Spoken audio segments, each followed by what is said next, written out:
Hey everyone, put on your fedora, get out your martini glasses. Today we're going to talk about Mad Men. No, not the TV show, although we will talk a little bit about the TV show. We're going to talk about the advertising world in the 1950s and the rise of consumerism, which means people buying stuff.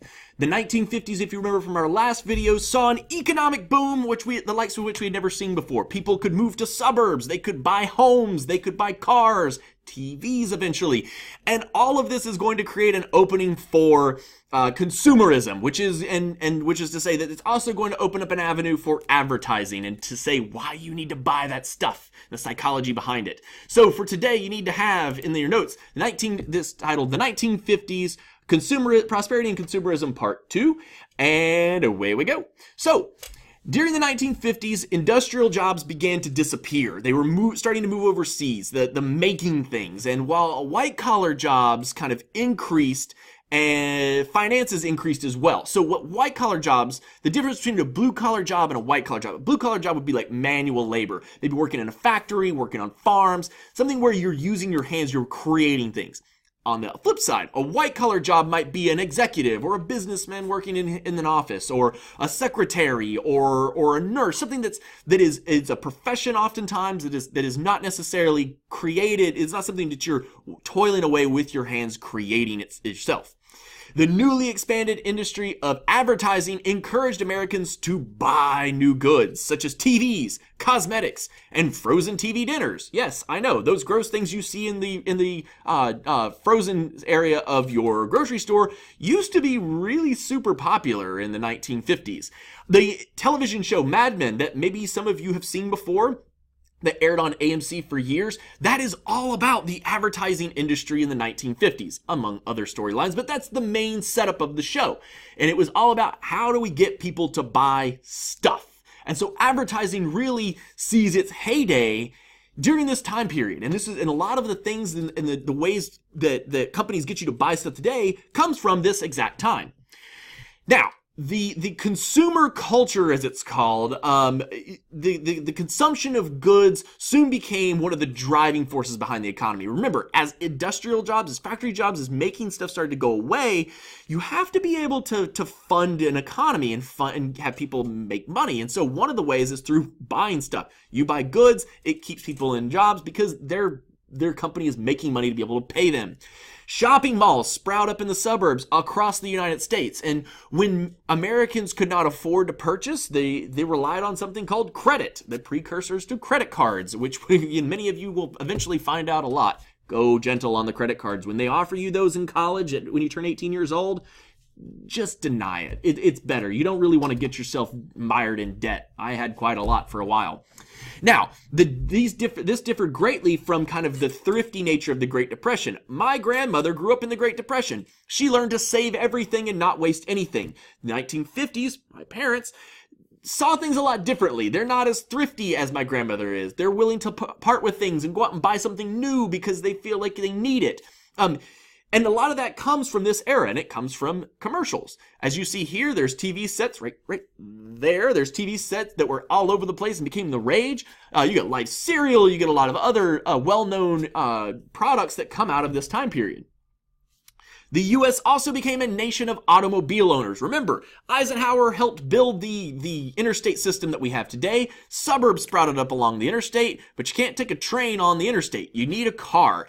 And when you can't afford a car, you buy it on credit. Again, and many cars to this day are very rarely ever paid for with cash. When you buy an automobile, you usually get a loan from the bank, and you have to pay off that loan plus interest over time. Now, the auto manufacturers liked that more people were buying cars, but if everybody bought a car, then it would be 4, 5, 6, maybe 10 years before they would need another one. So automakers started making new models every year and trying to convince you through advertising of why you should buy those new models. Think of it like a cell phone. The iPhone comes out, and pretty much within 6 months, the next iPhone will come out, and it will have one new feature, but boy, you really do need that feature. Cars do the exact same thing, and they do it through advertising. Now, the Interstate Highway Act of 1956 created a uniform system of roads across the country. And as consequences, really, countless fast food restaurants and hotel chains popped up along the nation's highway. Motel 8, Super 8, McDonald's, Burger King, they all start to appear on the highways. Denny's, the rise of the Grand Slam breakfast, all comes from the 1950s. And they pop up along the road. You think that McDonald's is cheap today with the dollar menu? Imagine getting a 15-cent hamburger from Ronald McDonald. It happened, folks. Now, all this consumerism and all this conformity and feeling like you need to fit into society and you should be doing what people say you should do, not everybody agrees with it, because while most teenagers are kind of agreeing to some part, there are people who are starting to rebel. And the majority of those people, they feel unfulfilled by life and by the ideas of consumerism. Women in particular, there will be a very famous book that we'll talk about by the author Betty Friedan called The Feminine Mystique, that will say basically women were laying in bed at night as homemakers at home, going to Cub Scouts meetings and baking cookies and doing the laundry, and would lay in bed at night and say, "Is this it? Is this all I have to offer in this world?" And so women become to start kind of pushing back against the society. Young people do. You'll get Rebel Without a Cause. You'll get kind of the Greaser era. And you also have the Beats. No, not the Beatles. The Beats. They were people who argued and challenged against the conformity of the times. They were kind of like your counterculture before the 1960s counterculture. The Beats kind of rejected mainstream culture, even to the point that mainstream culture started to try to adopt some of the Beat ideas. And the guy that played Gilligan, if you've ever seen Gilligan's Island, this guy right there, he is in a movie about, well, a beat. And so it was kind of like mainstream culture adopted beat culture just slightly. Now you also get, I said before, teenagers begin to rebel. You get the Rebel Without a Cause, James Dean, right here below you, and he dies in an automobile accident. But one of his most famous movies is that movie, Rebel Without a Cause. He wears a leather jacket. He's got his hair slicked back into a pompadour. He's cool, man. He's the guy he's the bad boy, which we all like bad boys to some degree.